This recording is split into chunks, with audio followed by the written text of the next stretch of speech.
शुभ सकाळ मित्रांनो.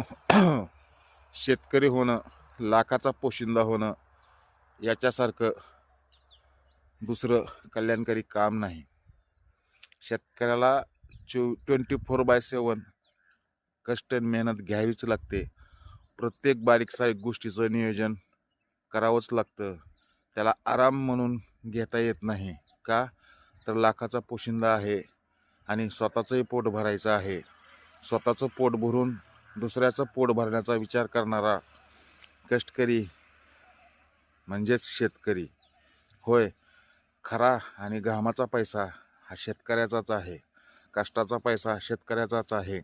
त्याला आसमानी संकट, सुलतानी संकट, सगळं प्रशासकीय असू द्या, कारखानदाराची अडवणूक असू द्या, आडत्याची बेजारी सहन करतो तरीही डगागत नाही. असा तो खरा लाखाचा पोशिंदा. मागं ऊसाचं रान नीट केलं होतं. आता त्याची 86-032 कोइंबतूर कृष्णा व्हरायटी सरी टाकलेली आहे. सरी टाकून 5.5 फुटाची सरी टाकली आहे. 5.5 फुटाची सरी टाकून इकडं दंड काढलेले आहेत.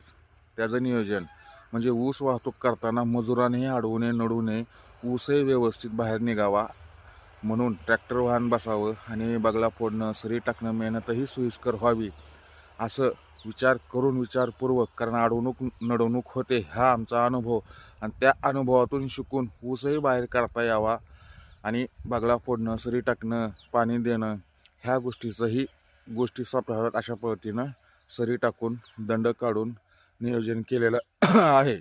आणि आता वाघ उभा करून ऊस लागण 86-032 कोइंबतूर व्हरायटी अथवा कृष्णा व्हरायटी हे लावायचं नियोजन आहे. 10,000 एक ऊस केला होता, पण अतिवृष्टी झाल्यामुळं, आसमानी संकटामुळं अतिवृष्टी झाल्यामुळं त्याला पाणी जास्त खपत नाही. त्यामुळं त्या 10,000 एक वाणाचं उतार कमी आला. त्यामुळं वाण बदलून आपलं जुनं ते सोनं म्हणून 86-032 हा ऊस.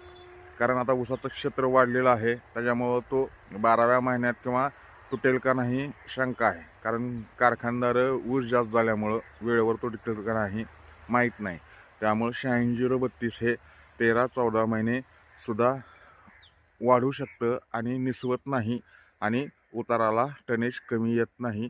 म्हणून 86-032 लावण्याचं नियोजन मागं सरी टाकलेले आहे. आणि त्यानंतर पुन्हा लावल्यानंतर खताचं नियोजन आणि त्यामध्ये आंतरपीक उन्हाळी सोयाबीन करण्याचं नियोजन केलेलं आहे. होय, आम्ही शेतकरी कष्टकरी, लाखाचे पोशिंदे.